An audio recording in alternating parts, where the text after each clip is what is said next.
Assalamualaikum warahmatullahi wabarakatuh. Perkenalkan kami dari kelompok 4 yang beranggotakan Umi Kalsum, Nur Hidayah, Aulianti, Nur Laila, dan saya sendiri Muhammad Jelani.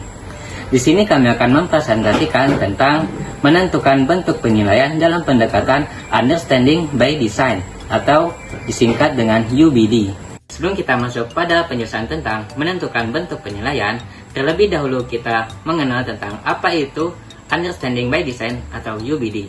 Understanding by Design sering disebut dengan backward design, yaitu sebuah rencana pembelajaran dengan alur mundur, dimulai dari menentukan hasil yang diinginkan, bukti penilaian, kemudian rencana pembelajaran.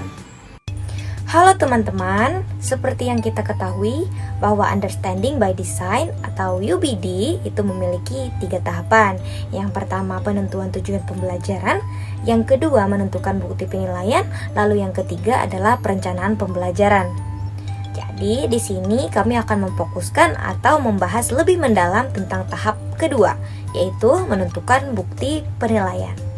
Nah, pada tahap ini merupakan tahap di mana guru merencanakan bagaimana mengumpulkan bukti pembelajaran atau bukti penilaian yang merupakan alat untuk mencapai tujuan pembelajaran. Jadi teman-teman, peran guru di tahap ini adalah menentukan bukti penilaian yang valid dan juga relevan, sehingga dapat diterima dan sesuai dengan penilaian yang diperlukan. Gunanya adalah untuk memvalidasi bahwa apakah peserta didik telah mencapai hasil yang diinginkan dengan menunjukkan kinerjanya. Nah, karena kita membahas terkait bukti, jadi yang dimaksud dengan bukti tadi adalah hal-hal yang dikumpulkan melalui penilaian atau assessment. Dalam pengumpulan bukti pemahaman, guru harus dapat mempertimbangkan berbagai metode penilaian.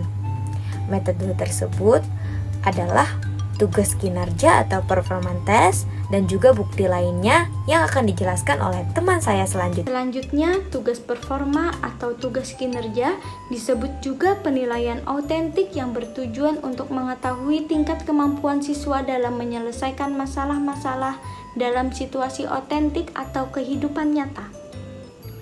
Melalui tugas kinerja autentik, apa peserta didik akan mendemonstrasikan pemahaman yang diinginkan?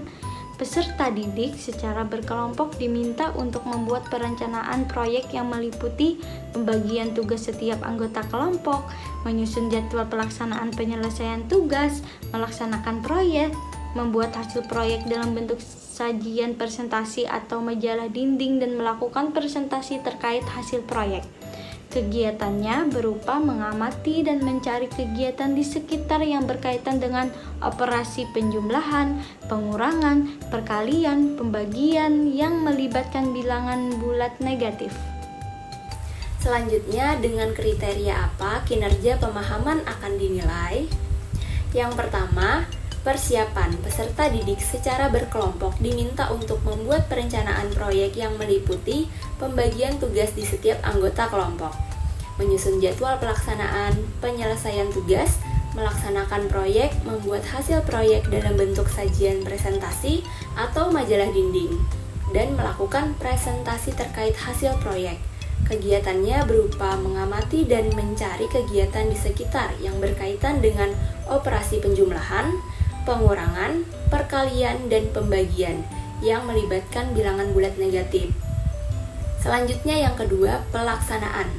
Dengan membuat perencanaan proyek dengan kegiatan mengamati dan mencari kegiatan di sekitar yang berkaitan dengan operasi penjumlahan, pengurangan, perkalian, dan pembagian yang melibatkan bilangan bulat negatif. Dan yang terakhir, pembuatan presentasi atau majalah dinding peserta didik mendeskripsikan hasil pengamatan dan pencarian mereka melalui presentasi peserta didik, mengulas kembali langkah-langkah yang diambil dalam proses perencanaan, proses atau pelaksanaan, dan hasil dari proyek tersebut. Selain itu, juga mengulas konsep operasi bilangan bulat yang ada dalam kegiatan yang mereka amati. Dan untuk bukti lainnya bisa seperti kuis, tes, observasi, pekerjaan rumah, portofolio, atau jurnal yang digunakan untuk melengkapi gambaran penilaian guna mengetahui pengetahuan peserta didik dan apa yang dapat dilakukannya. Melalui bukti lain apa siswa menunjukkan pencapaian hasil yang diinginkan? Ada 2 pencapaian. Yang pertama, penilaian proyek. Membuat perencanaan proyek dengan mengamati dan mencari kegiatan di sekitar yang berkaitan dengan operasi penjumlahan, perkalian, pengurangan, dan pembagian yang melibatkan bilangan bulat negatif. Yang kedua, bukti lainnya yaitu tes lisan. Peserta didik mendeskripsikan hasil dari pengamatan dan pencarian mereka melalui presentasi. Bagaimana peserta didik merefleksikan dan menilai sendiri pembelajaran mereka? Peserta didik mengulas kembali langkah-langkah yang diambil dalam proses pelaksanaan, perencanaan, dan hasil dari proyek tersebut, yaitu konsep operasi bilangan bulat. Demikianlah presentasi dari kami. Terima kasih. Wassalamualaikum warahmatullahi wabarakatuh.